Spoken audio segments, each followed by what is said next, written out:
মাঘ মাসের অমাবস্যা অর্থাৎ মৌনী অমাবস্যা।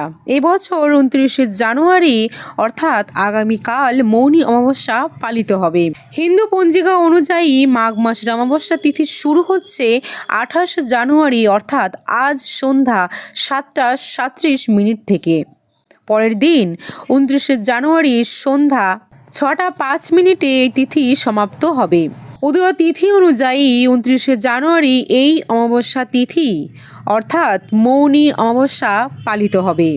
এই মৌনী অমাবস্যায় অনেক জায়গাতেই কালী পুজো হয়ে থাকে, কিন্তু 28শে জানুয়ারি অর্থাৎ আজ যেহেতু সন্ধ্যাবেলায় এই অমাবস্যা শুরু হবে, তাই কালী পুজো আজকেই হবে, কারণ কালী পুজো রাত্রেবেলা হয়। 28শে জানুয়ারি অর্থাৎ আজকে আমাদের এখানে তো অনেক কালী পুজো রয়েছে। আপনাদের ওইখানেও কি আজকের দিনে কালী পুজো হয়? তা কমেন্টে অবশ্যই বলুন।